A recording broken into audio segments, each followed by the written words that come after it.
There is more than one way to crack an egg, and there's also more than one way to invest in real estate. The question is one of them right for you?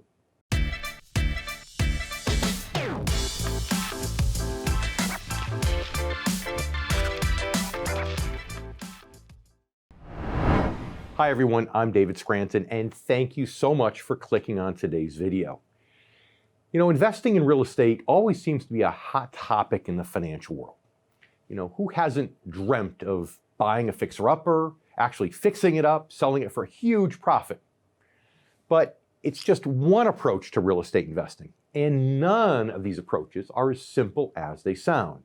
And with that said, investing in real estate can potentially be a valuable part of your broader retirement income strategy. And I'll explain how right here on today's show, Real Estate and Retirement Income. Specifically, we'll cover the riskiest real estate strategies, as well as less risky options and their challenges, options that make the most sense for investors in or nearing retirement, and a little bit of an update on today's real estate market. Now, generally speaking, real estate investing is considered a high-risk, high-reward strategy. In part, that's just because of the lack of liquidity in most real estate. And that's why it's often popular among wealthy investors. Why? Because they can afford to take bigger risks. You see those types of investors on any number of reality shows, oftentimes focused on real estate trading, right? More commonly known as flipping. Here is where you invest in a property. You typically it's a house or something like that, right? You're making improvements and you're quickly reselling it at a higher price. Now, the word quickly highlights one of three major risks that are involved in flipping. First, the longer you own the house, the less money you make. Why? Because it's the longer that you're on the hook for taxes, mortgage payments, and upkeep. Second, flipping requires making a very accurate estimate of the renovation costs, which oftentimes isn't easy. And lastly, you need interest rates in the housing market overall to keep moving in your favor. So a more income-oriented approach that's pretty popular is to invest in rental properties. And two of the most common approaches are to buy residential or commercial property and rent out the various offices or rooms. You can also do what's called house hacking. This is where you buy a big house, you live in one section of it, and maybe you just rent out other sections to tenants. But just remember, when you purchase rental property directly, whether it's commercial or whether it's residential, you are by definition investing in equity. As with flipping, you need to count on economic trends going in your favor to make the investment pay off. Now, there are other options. One is to invest in a vacation rental, which I think of as being different from a long-term rental property in several ways. Some good, some bad. On the good side, you might just be able to use the home when it isn't occupied. And it can be much easier to finance a vacation rental than a pure rental in many cases. Now, on the negative side, marketing and managing a vacation rental can be more involved and can be more expensive, particularly because of the costs of rental agencies. Another option that I should mention briefly is crowdfunding. This is where an experienced real estate developer identifies an investment opportunity. Typically, it's one commercial real estate asset with some value-adding modification that developer wants to do. And there's usually a target date when the developer plans to sell or refinance the property. But instead of funding the entire property with the developer's own money and/or bank financing, they raise some of the capital from investors like you in exchange for an equity interest in the project. And this can be a less expensive way to invest in equity real estate. But because of the value-added component, it carries some of the same risks associated with flipping. Now, let's talk for a moment about some strategies that can work especially well for investors in or nearing retirement, those of you who are seeking minimum risk and seeking reliable income. As you may have guessed, the main strategy I'm talking about here are real estate investment trusts, a REIT, an R-E-I-T. A REIT is a company that owns, and in most cases operates, income-producing real estate. In fact, REITs operate a bit like mutual funds, although there are plenty of differences. The most important one is that while mutual funds are strictly or mostly growth-based investment strategies, REITs can be an effective income strategy for those of you who have the right risk tolerance. Now, REITs are highly varied. They also can be complex, and let's face it, they carry more risk than most conservative income strategies. On the plus side, though, REITs take some of the risk out of real estate investing. How? Because they help you diversify with smaller amounts of money, right? Most of the time, you have enough money to buy maybe one or two properties, but in a REIT, you can buy little bits and pieces of a whole bunch of different properties, okay? Things that you can't do with direct real estate investing. Now, some REITs also pay high dividends, which is what makes them a good option for certain investors in or nearing retirement. And the right REITs, peppered throughout an actively managed income portfolio, can actually help reduce your overall risk in certain market conditions. Even though on a standalone basis, they're riskier than the other holdings, they can overall lower the portfolio's risk. And if you don't need the income from the REITs, you can reinvest these dividends. And that allows you to grow your portfolio organically, which carries less risk than if you were investing directly for growth or exclusively for capital appreciation. All the positive aspects of REITs or real estate investment trusts highlight perhaps the most important thing to remember about them. Determining whether REITs are right for you and maximizing their value to your broader income strategy. And these things are both best done with the help and guidance of an income specialist. So the question becomes, with all this in mind, is now a good time to invest in real estate? Well, the ultra-low interest rate environment we've been in since the pandemic is generally seen as being really good for real estate, as you're probably aware.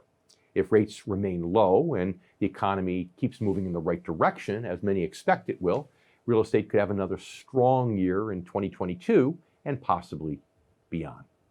So now is the perfect time to introduce today's guests. First of all, Jeff Small, president of Arbor Financial Services. Jeff, as usual, great to talk with you.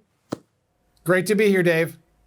As well as a good friend of the income generation, a repeat guest, and someone I consider to be a real estate mogul in his own right, Robert Kiyosaki, best-selling author of Rich Dad, Poor Dad, and founder of Rich Global, LLC. Robert, thanks so much for being back with us here on The Income Generation.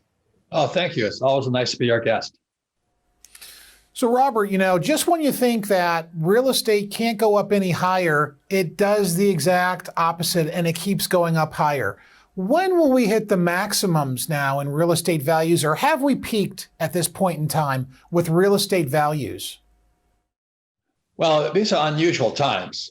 And and all that means is be more cautious. You've got to be smarter because, as you know, the problem with real estate is illiquid. So you make a mistake with real estate, you're the skipper of the Titanic going down with it. Well, but the question, though, is, have we hit our maximums? Is there room for more appreciation in real estate? And if there isn't, what is your forecast going forward? Will the Fed wreck the markets by raising rates in 12 months or 24 months? Well, I don't really care because real estate is not about price going up. It's about cash flow. It's about income generation. That's all I care about. The second thing about real estate is I use debt financing, and interest rates are at 2%. I mean, that's one of the reasons real estate's going up. And I pay no taxes. And if you don't pay any taxes, that's more income. Yeah, we love that. And I love your book, Cash Flow Quadrant. I mean, it's been a while now, but I go back and read it every once in a while. And so far, we actually talked about that, why real estate investing is strong, because you get depreciation to offset the cash flow. You get cash flow, you get upside potential, you get to use leverage, which of course is a double-edged sword. So if you were putting money in one sector of real estate right now, one area, would it be residential, commercial? And if it were commercial, which subsector would it be, in your opinion? Well, right now, I wouldn't be in commercial. I've never been in commercial, because the number one question in any business, I don't care what business it is, doctors, dentists, who's your customer? And my customers has always been income generating property, apartment houses. Mm-hmm. So I have about 10,000 apartment houses. Yeah. And in some ways, if you think about the timing today, I'd almost think even though the prices have gone up, it's a great time because with prices of real estate going up, fewer and fewer people can afford to buy their own homes, and therefore they're going to be renting for that much longer. So am I being oversimplistic? Am I missing something, or do you generally agree with that? No, I see the same thing. The problem with real estate versus a stock is that real estate is illiquid. And you make a mistake with real estate, you're stuck with it. And I've met so many. Do you remember back in 2007, 2008? Yeah. These guys were skippers of the Titanic. You know, they expected the price of the real estate to keep going up. Then it reversed track on them, which all investments do. And they got, stuck holding the bag. So real estate, in my opinion, this is my opinion, takes more financial education and more experience than a stock, bond, mutual fund, or ETF. Because you buy a stock, bond, mutual fund, ETF, you make a mistake, you can get out really quickly. So Robert, when we look at the real estate market today, we know we've come up from the bottom of 2008 and those lows, but what also has caused these prices to increase is rental properties. Rents are going to the moon. Why are rents going up? Does it run lockstep with the prices in a proportional fashion? Rents have just gone crazy. So tell us why rents have gone up so much. Well, that's a good question, but I'm glad they are. But there's a lot. Real estate, you have to be an entrepreneur. I mean, really, seriously, it's a business. And you've got to run it, because the hardest thing about real estate is property management. Financing, putting it together, putting the deal together, raising the financing is the easy part. Can you maintain long-term property management? And that's why my partner, Ken McElroy, who, by the way, has great books on it, Ken McElroy, The ABCs of Real Estate, I strongly recommend getting that. Because the reason he's my partner is because he has one of the biggest property management companies in the Southwest. I don't like managing property. And that's one of the biggest reasons people don't like real estate, is they don't want to fix toilets at 3:00 in the morning. Yeah, nobody likes to get that kind of phone call, right? That's not a very good phone call, but you got to have people on deck like your partner does in a property management scenario. So the barrier to owning rental properties, though, is the price, because the cost to benefit's got to be there. You want to have positive cash flow. You don't want to be dumping money into a property and have a negative cash flow. And so at this type of in this type of market environment, prices are really too high to get into rental properties, aren't they, Robert? Not for me. No, I just bought 60 units in Austin, Texas. The difference is, I call it, this is not the scientific term, it's called a twist. What can you, as an entrepreneur, what can you do to that property that'll increase its value and the rental income? For example, one of my very first properties was a 2-bedroom, 1-bath house in Portland, Oregon. All we did was add another bedroom and another bath to it, and it almost tripled the rent. See, but I look at it as an entrepreneur. I'm not a gambler. I don't just buy and flip. And I still have that property today. Yeah, and it's funny because people think of flipping properties and putting money into them, but even if you have a huge apartment building, you can increase the green spaces, increase the lobby area, maybe the laundry facilities, make them better, and do things like that add the value without necessarily having to redo the kitchens in all 100 units. So I'd like to focus our last couple of minutes, if we can, on maybe Mr. McElroy's book, or in general, how can our average income generation member know whether investing in real estate is right for him or her? Well, you better be interested and you better be willing to study. This is not a stock. I have zero stocks. I am not in the stock market. I think that is the biggest bubble I've ever seen on NASDAQ. The Dow hit all-time highs today. And the problem with amateur investors is the problem isn't the stock market. The underlying problem with the stock market is the credit market. The credit market's coming apart. And so I'm worried about all these guys with 401ks and IRAs, because this next crash is going to be a massive one. but the crash will be triggered by the credit market, the treasury bonds, T-bills. And so that's why real estate will always do well as long as there's jobs in the area. So test number one is, what's the industry closest to my real estate?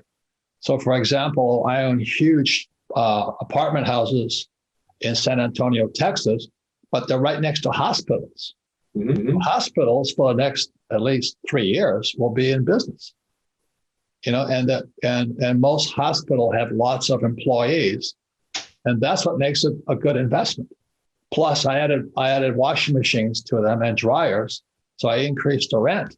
Then I added carports to it. It increased the rent. Then I increased security and I increased the rent. So I'm an entrepreneur. I'm not a gambler. I don't go to Las Vegas. I don't like gambling. I like making money. I like running professionally, and I have very professional partners. Well, next to hospital where you have doctors, you have nurses. I mean, like they say, location, location, location. So Robert, it's always good to talk with you, especially about a topic like real estate, which is near and dear to your heart. Robert, Jeff, thank you both. Thank you. Thank you, David. Thank you for watching today's video, Real Estate and Retirement Income.